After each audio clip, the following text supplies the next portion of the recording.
Let's welcome Kathy Holly and Spotlight.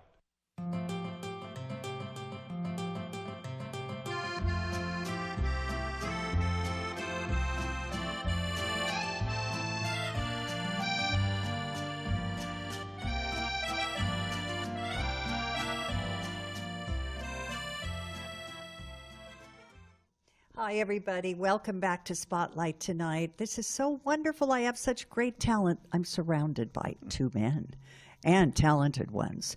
Nelson Cha, who's an actor and also producer, and Mr. Ben Thum, who's an actor, a personality TV host, music personality, producer, director, and independent film producer. Oh my goodness, I've got a lot to talk about here. Let's start with Nelson. Nelson, I haven't known you for a very long time, but the first time I met you was at my open mic in Chinatown. Correct. And I was so surprised. I find out more and more about you all the time. Tell me about your singing career. You first were not a singer, is that right? I mean, you didn't start singing until 3 years ago. 3 years ago. And before that, what did you do? Just tell me briefly. Well, you know, as a child coming from China, to learn English, the best way to learn English was watching the Andy Williams show and Perry Como every week. Great. So that was the beginning, and I discovered that there was always something there. Whether I was playing in the orchestra, my heart was on the stage wanting to sing. How wonderful. And you were also in the business world, though, straight business world before all this. I was a workaholic for practically 40 years and doing the legal consulting, actuarial work for small businesses, mid-sized businesses, for pension plans, 401k, and working under Schwab. Amazing, amazing. And here you are, and you have talent, and you're saying to yourself, I want to get into the music business, right? Yes. So how did that start? When did you start really singing and performing? 3 years ago, but how did it start? Well, I knew it was difficult for a lot of singers who wanted to perform because it was difficult for them to draw minimum audience-ship. So I thought that if I could create a venue and a program. So as it turned out, the program consists of 3 programs per month, where one of them is a performance show where we feature 4 talented singers, some of whom are professional singers in the Bay Area, and myself as a tag-along. And it's been the greatest learning experience. And in addition to that, I also offer 2 open mics per month with a trio band where people have the opportunity to come and perform, as well as to allow me to potentially identify candidates whom I think would be super at our once-a-month performance. Correct. And it's called? Performance Encore. That's a great name. That really is. But how did you yourself get into singing? There's sort of a backstory here, isn't there? Yes. Well, tell us about it. This is it's inspirational to me and to everybody, I'm sure, out there. Well, in addition to the fact that there was always a yearning in my heart, whether it was seeing John Long in the movie The Last Emperor singing, I wanted to be him. But as a workaholic, it was impossible. So my dream came true, really, when I had the first opportunity to go to various open mics, and then to start up the program of Performance Encore. It was really an effort of, a collective effort of bringing together people in the Greater Bay Area at 4 or 5 different venues, including at the Utopia, where you feature. That's right. I do an open mic. I've been hosting it for about 4 years now. It's amazing. Right. And there's definitely people that love to sing and love to come in. Yes. And it's very warm and engaging and no pressure. Right. That's the important part. And I know, but you yourself at one point could not sing. Isn't that correct? Do you want to talk about that? Yes, it's difficult at times, but what led me to my new career, which I'm very excited about, is the fact that I was a cancer survivor from 14, 15 years now with tonsil and throat cancer. And as a result, because of radiation treatment, my right parotid gland, the saliva gland, was actually damaged. So through singing, I discovered that even though sometimes it gets a little horsey and dry, but because of the training, that to sing is you're using your voice mechanism in your right here. That's right. That doesn't require necessarily this, if you will, what one might think You would need. it would need. So Right. this is wonderful. You really are. That's an inspiration to everyone out there. If you really want to sing, you will sing. I really believe that. You know, you have to have a passion for it. Right. So then you got into singing 3 years ago, and we want to take a look at Performance Encore, what you've put together, and it's in the East Bay in Oakland at a wonderful hotel, Washington Inn. Correct. And it's so everyone, let's take a look at the clip I have. Some of the wonderful singers in your shows. Performance Encore.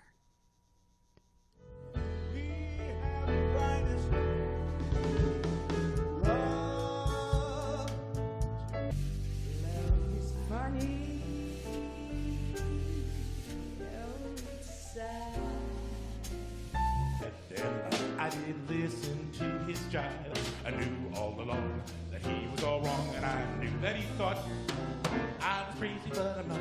There were questions in the eyes of other dancers. Your life is a sham till you can shout out loud.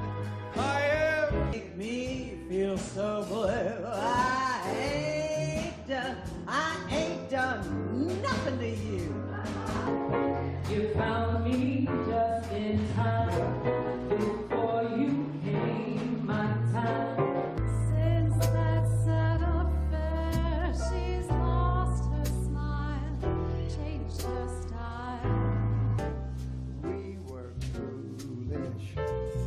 One day we fell in love. My lonely days are over, and life is like a song. Oh, yeah. Wow, it's so wonderful, you know, that it gives everyone a chance to really feature themselves. And having a trio, I don't know how you do it. You have a budget, obviously. And do the singers rehearse with the trio before they do the performance encore? I provide rehearsals with the music director. In fact, we do it at my house. It's lots of fun. So is Benny Watson? Yes. I know in this particular clip it was Benny And Watson. we He's have a couple excellent. other music directors as well. Yes, well, Benny is very good, and I know your drummer quite well. I've used him on many jobs, and I don't know the bass player, but there's marvelous music behind them. And then the open mic, do people pay to do the open mic? It's a fairly standard protocol. I think we do some exceptional things, which I'm discovering that's really gravitating to people like myself that want to express themselves for family.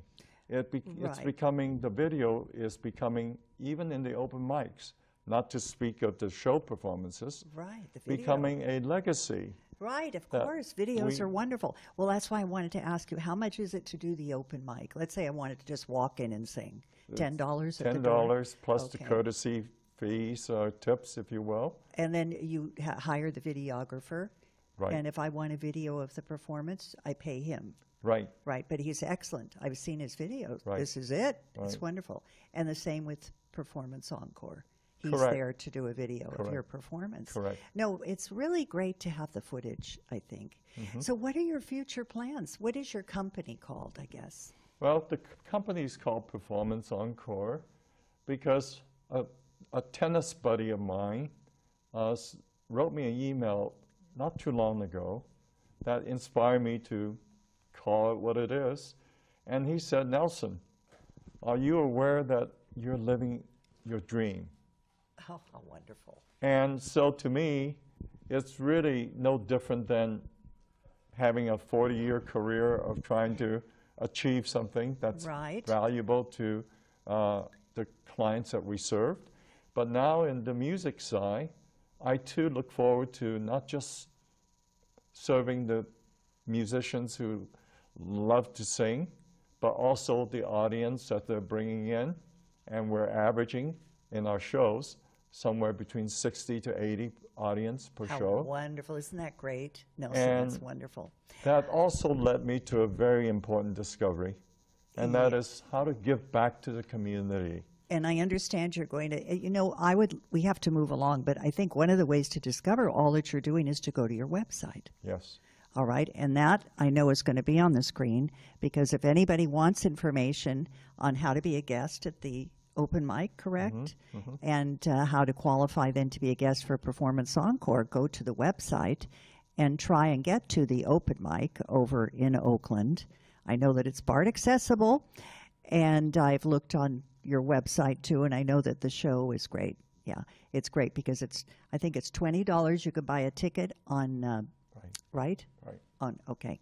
Right. And that's wonderful. And then I understand you're going to be financing you're going to contribute so singers can take lessons in vocalese and also in performance. And help them with music charts. Yes. And one of the most important things that I'm endeavoring to achieve is because our director is a leading neuroscientist in the field of Alzheimer's cure. Yes, Alzheimer's. And so I wonderful. am organizing now to be a not-for-profit organization. Wonderful. The key purpose of which is that we are targeting the Alzheimer community because of so many of the studies, including a white paper that our director has written about the power of music in helping Alzheimer. It's wonderful. Wonderful therapy. Right, therapy. I've worked with Alzheimer patients actually at the Jewish home. And I remember one summer I worked with different levels, and I would entertain them. We'd go through some songs, and it's amazing because most of the popular songs that maybe you learn when you're a child, the lyrics still stick with you. It's, not too late. You are my sunshine, for instance. It's very easy, That's wonderful. Well, I think we're going to move along over to my right here because I have Mr. Ben Thum, who I've known for so many years, Ben. That's right. We met at the Berkeley House in the 70s when I was performing with guitar and solo guitarist singer. We go back to Berkeley, and I think I was at KRE at the time. Yes, you were, and you interviewed me. Yes, we had you on the air, didn't we? So now you're repaying the favor a few years later. I would love to go back and hear that interview and see what I had to say. I wonder if we have a tape that someone could play. Remember, that's what everybody did then. It was all tapes. So now fast forward to reconnecting with you through Gift for Laughter, the documentary film that's in the making. Tell us all about it.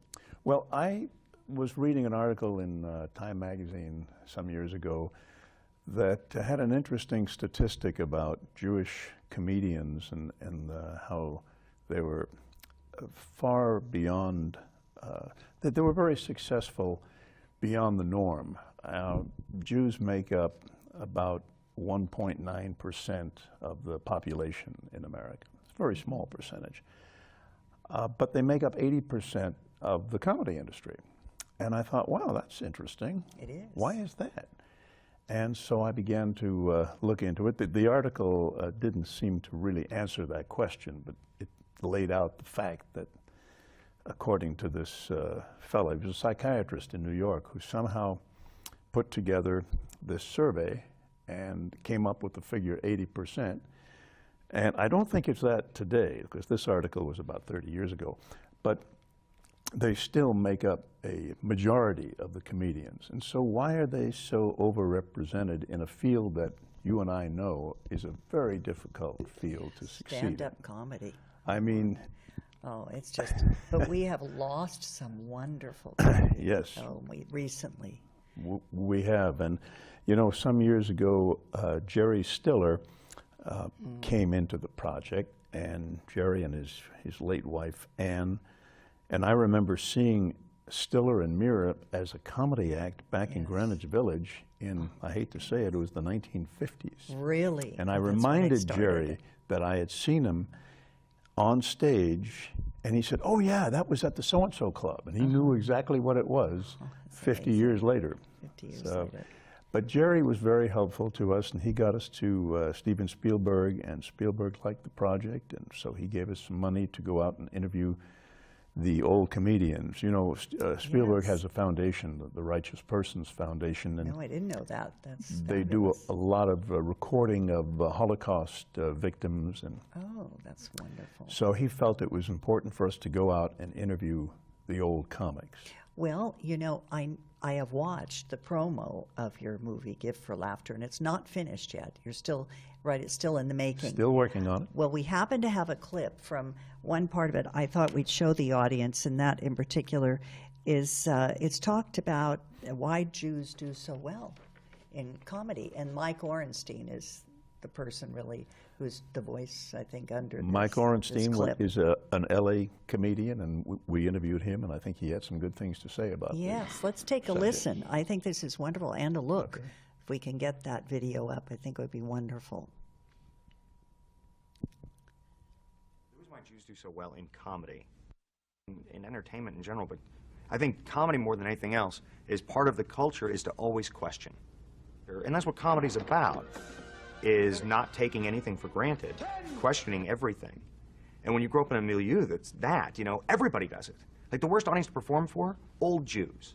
Because every one of them's like, I got an Uncle Murray who's funnier than this guy. Because we all know somebody that does what comedy is, constantly calling into account reality. Now, a lot of you are thinking, another Jew comic, what are the chances? All right, there's a few of us.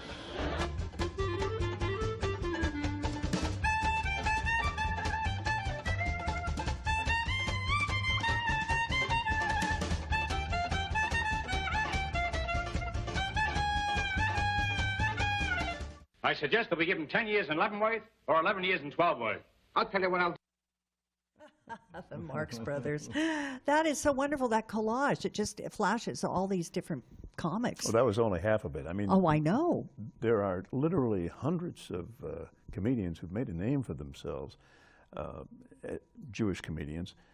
And that's not to say that, you know, they're the only comedians around. I mean, my favorite comedians are guys like George Carlin and Jackie Gleason and Bob Newhart. Yes. And you know, so they're not great. Jewish. So this is just a look into a small sliver of the show business world as to why Jews have a particular bent for comedy. No, definitely. And, you know, I was there's kind of a joke, or I don't know whether it's a truism, too, that a lot of the comedians or comics came from Brooklyn, you know, from New York. You know, that is so interesting to me because I'm from Brooklyn, and when you look, and I actually made a list of all the comics who came from Brooklyn, not just Jewish comics, but just comics in general. And I don't know what it is, why it is. Why is it? But there are a lot of funny people, and I remember interviewing Alan Dershowitz about this, who incidentally, the great lawyer and Harvard professor Alan Dershowitz, who told me that when he was growing up, he was torn between wanting to be a comedian and wanting to be a lawyer. Amazing. And I said to him, could be a funny lawyer. jokingly, I said, Alan, you made the right choice. Yeah, right. I know. But, sure, there's a couple of lawyer jokes. That But he told me a story about growing up in New York, in Brooklyn, and down the street from him was Buddy Hackett. Oh, Buddy, I know him from a cruise that I was singing on. And around the corner was a guy named Jackie Mason. Oh, He says, these yes. guys were part of my neighborhood. He says, but they weren't the funniest guys in the neighborhood. The funniest guy in the neighborhood was Murray, and he grew up to be a computer analyst. So, you It's know, just it's a talent. there's something about Brooklyn, Something. though, and I think it's worth. I'm actually thinking about making a film about just Brooklyn comedians. Yes, you should. Because it's I think kind it of would be crazy. great. I mean, I think it's really a truism. My second husband was from Brooklyn. He was quite funny, but he had nothing. He wasn't a stand-up comic. But let's take a look at another clip that I thought was great because you interviewed Mike Wallace in this film. did. You show Yes. a bit where you're with Mike and Mike Wallace. and it's really worth looking at. And maybe you could just tell us before we show the clip, tell me the story about how this happened. Well, you know, Mike was he was friends with Alan Dershowitz, and when I interviewed Alan at his home, his vacation home on Martha's Vineyard, he said to me, you know, Mike Wallace lives just down the block, and I think he'd be very interested in your project. Do you have a little demo reel that you could leave in his mailbox with a little note and tell him that I said to send it? So I said, okay. And I sent, I wrote a little note, put it in his mailbox, and then we went back to New York because we were shooting in New York the next day. And I get a call at my hotel from Mike Wallace the next day. And he says, how can I help you? He says, my wife and I watched your demo last night and we loved it. How can I help you? And I said, well, I'd love to get an interview with you and ask you about the Jewish comic phenomenon. And he said, well, you know, I don't do interviews. I'm the one who does the interviews. You know, I'm Mike Wallace. Right. And you're not. And so I said, that's too bad because, you know, I have a clip of you and Jack Benny on the old Jack Benny show where you're grilling Jack Benny the way you used to on the air when you had a show called Night Beat back in New York, before 60 Minutes. Okay. And it's such a wonderful clip, and I wanted you to talk about it. And he said to me, you have that clip? I said, yes, I do. He says, I haven't seen that clip in 40 years. Could you send me a copy? And I said, I would be glad to send you a copy. Could you give me an interview? Perfect. What a way to get the interview. What are you doing right now? And I said, well, I'm sitting in my hotel on West 57th Street. He said, well, I'm at the 60 Minutes studio right now, also on West 57th, about 4 blocks away from you. If you can get your crew over here now, I'll give you 5 minutes. And so we schlepped all our equipment over to 60 Minutes, went up there, Kathy, and he gave me a full hour, which was really this is amazing. Remarkable. And now I just happen to have a smidgen of that. You do? Yes, we happen to have from your demo. Okay. Okay, let's go. Let's see that. Mike Wallace, and then some. There's a couple. The fight to get in, being turned away, a sense of victimhood. Jewish humor comes out of the flavor of negativity. Many people, Jewish people, were made fun of because they were different. Well, what happens to a person who's made fun of? After a while, you go, you know what? You're gonna laugh at us? Well, we're gonna be funny and we're gonna tell you when you could laugh at us. And I think this is one of the flavors of being Jewish, is that you are brought up to believe that whether you are small, whether you are poor, whether you are sick, that you can still be a winner. I love it. I love it. And this film has to be completed, please. I think it's going to be wonderful. We're working on it. We also have a spin-off of this film, which we're calling Seriously Funny, and that's a sitcom. Saw that. And we're working with a wonderful writer by the name of Neil Gabler, who is writing the script for this, and we have interest from Netflix, so we're very excited about that. Well, if there's anything I can audition for that, I'm not Jewish, but we got to have a goysha there. We'll keep you in mind on that. Would you please keep me in mind? I would love it. But before we wrap this up, I have to ask you, there were other careers that parts of your career that we haven't talked about. You did a documentary on handball. On handball. Well, I'm a handball player. I've been one since I was a kid in Brooklyn. In Brooklyn, that's what you play. You play handball. And so I became rather competitive at it, and then I began to know some of the top players.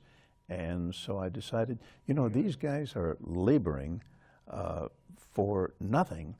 And, they make a few bucks at these tournaments. I wanted to give them some publicity. So I made a film, and ESPN picked it up. And that was, so we can't we can't see it then. Well, you can see it on YouTube. Oh, on YouTube, another one. It's what called is it called? Alley Cracker. Alley Cracker. Alley Don't Cracker, forget that, the story everybody. of handball. And the reason it's called Alley Cracker is because it began in Ireland, and the Irish, they call a court an alley, and when you hit the ball, back in the day, it was a harder ball, and it made a cracking sound, so it was Alley Cracker.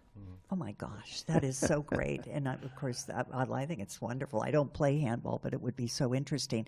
And you've done voiceover, and I looked at your website, and there's 2 websites, by the way. We have to flash both of them up on the screen because I know you're going to be working on other projects. Right. And I think as a documentary, A Gift for Laughter would be wonderful as part of a festival, of course. And I'm very involved in the United Nations Association Film Festival every year. Yes. And I don't know, we could tie it in, I'm sure, because comedy fits in with being, it's another way of keeping yourself healthy. Laughter is the best medicine, as they always say that. Yeah.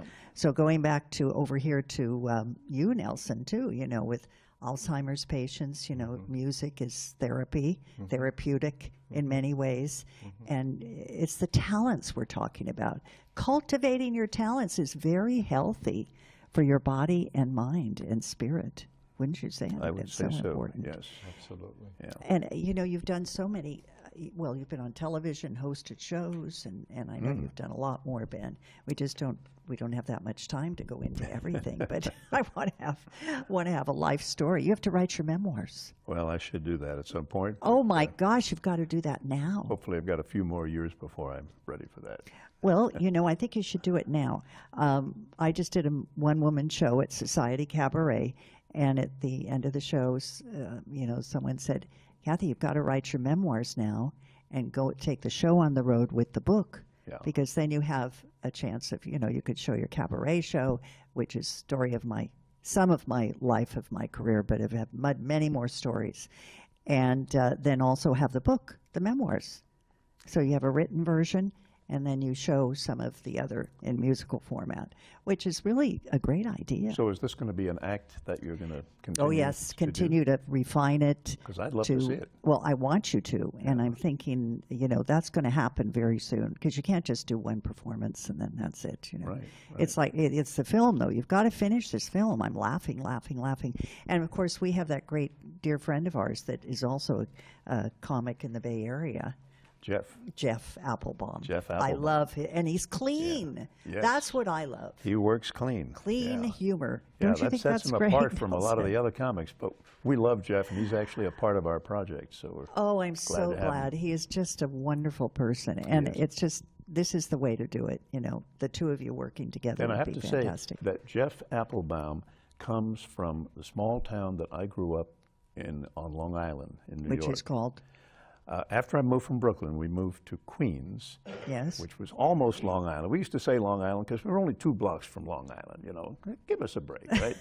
So we said we're from Long Island, but there's a little town called Laurelton. Laurelton, And okay. that's where Jeff is from, so. That's great. kinda See, nice. coincidence. And And where are you? I have a- Quickly, where are you from in China? Just the name of the town, because we're running out of Born in time. Shanghai. And Okay, we'll take it from there. Goodbye, everybody. See you next time. And if you want to be on the show, don't forget, KathyHolly.com. Mambo Italiano, hey mambo, mambo Italiano, go, go, go, you mixed up Siciliano. All your Genovese do the mambo like a crazy.